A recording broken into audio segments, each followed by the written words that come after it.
I was in my bunker, waiting for the end of the world. I knew it was coming after all. I planned for several stock exchanges and made myself a millionaire. So I think I know what the future will hold.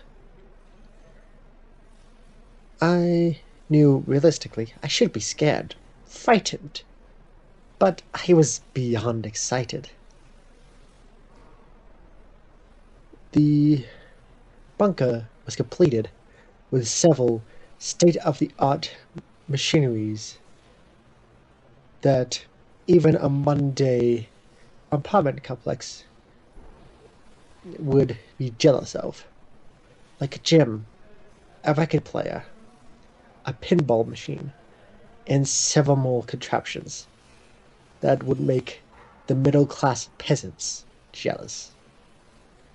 But I invited a few people. Each one of them betrayed me in some way. The priest who kicked me out of my church when I was a little boy were taken from the collection box. The dean at my first college who kicked me out after siding with the teacher about the authenticity of my work. My first boss who fired me after I made him a profit by cutting unnecessary safety standards. My lawyer who whistleblew several of my legitimate operations. The inspector and the head of the union who got one of my factories shut down. And lastly, 3 actresses who all rejected me. I invited them down here for some revenge. After all, I would be the savior, the god, and they would have no choice but to bow down to me. Of course, they would not accept this simple truth. I lied. Little white lie. I said I was dying. That made me think of all the mistakes I've made in my life. A little hint to them, if you will. Now, I did have a few faithful servants, like a chef and a butler, but they already worshipped me like a god and showed me loyalty when my first enemies arrived.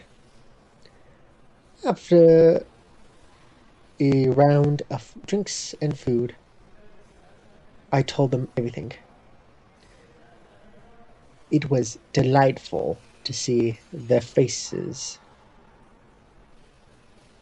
realizing I wasn't dying, and that I soon will become their god. After a moment of tantalizing silence, the teacher got up and walked out. I asked if she was mad, and she simply stated that if the world was going to end, why not preserve knowledge instead of herself? A bit of a selfish thing, if you ask me. But I still had the rest of my enemies. Until my first boss left. He said that, well, he does enjoy a good, expensive liquid.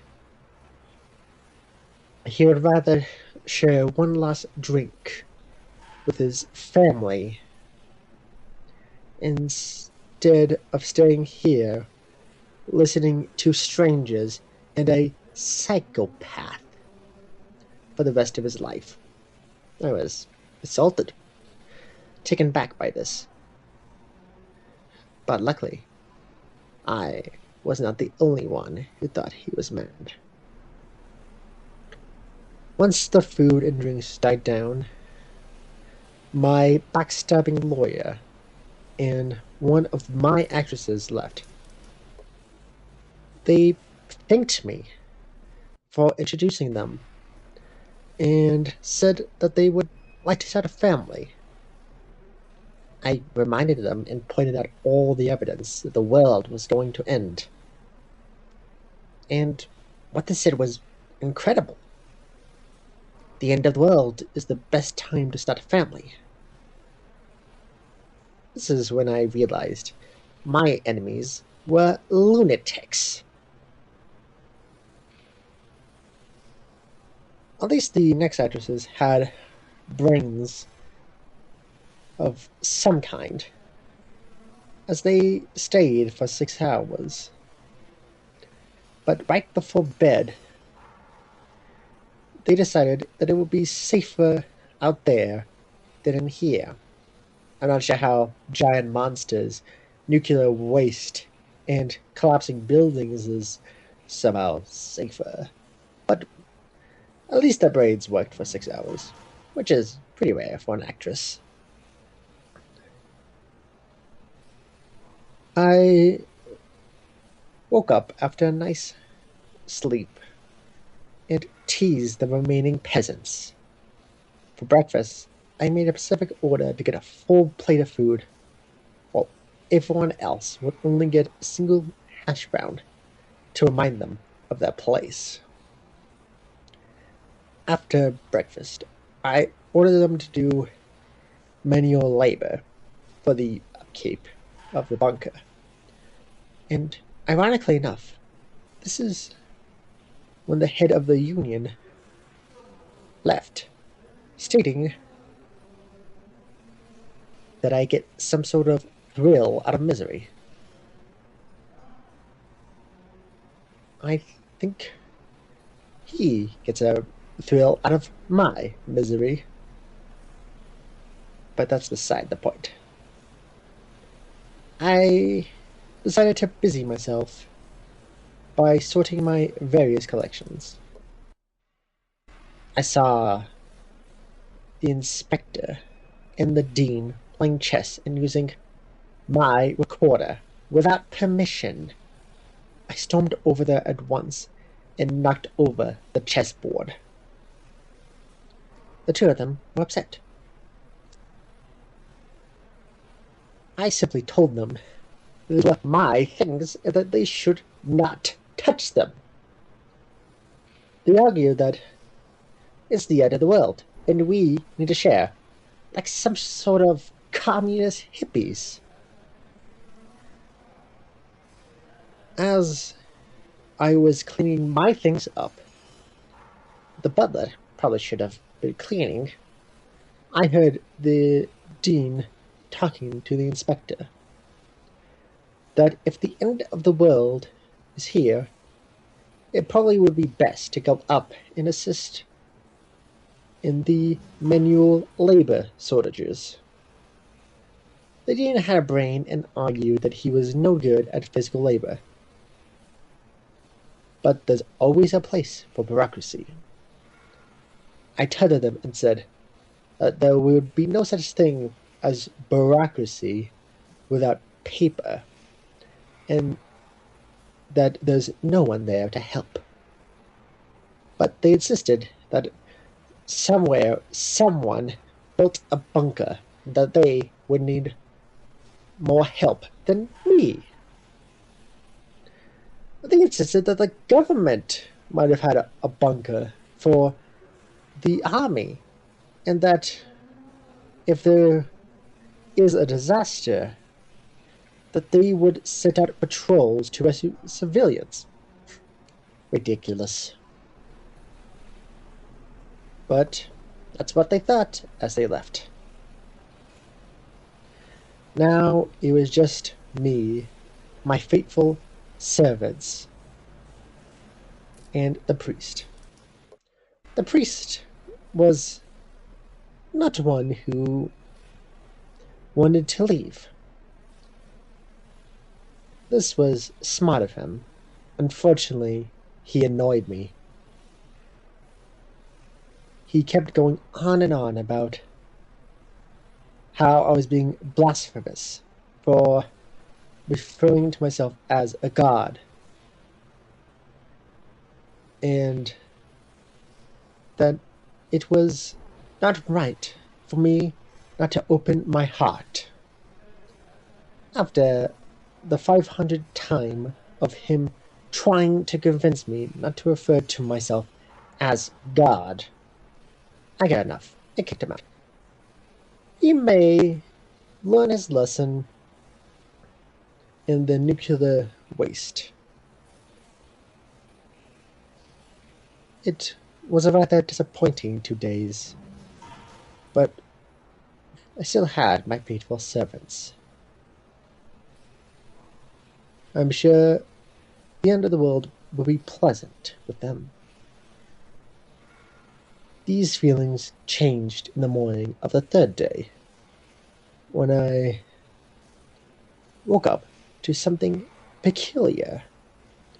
It was a radio, and it was playing the news, today's news. I was sure this was some sort of trick.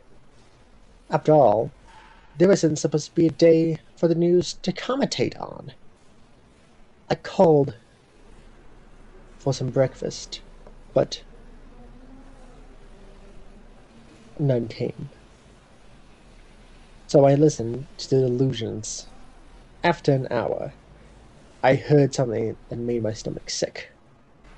The radio was talking about my actress dating my former lawyer.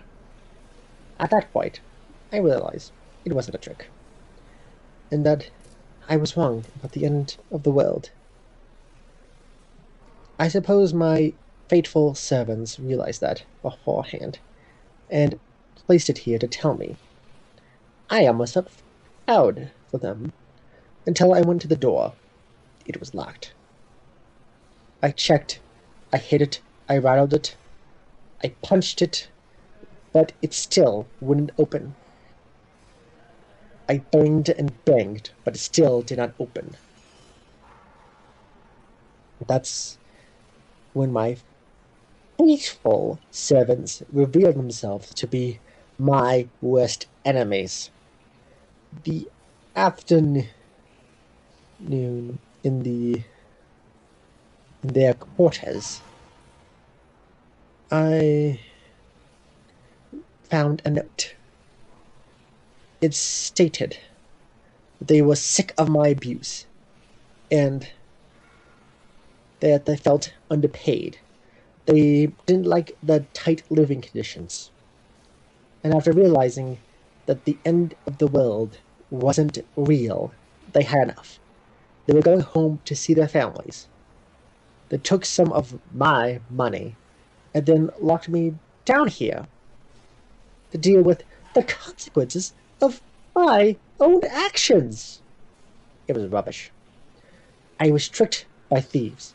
I was locked up by backstabbers. And now I would have to spend the rest of my life in this infernal bunker, thinking about all those who backstabbed me, betrayed me, and left me to die when all I did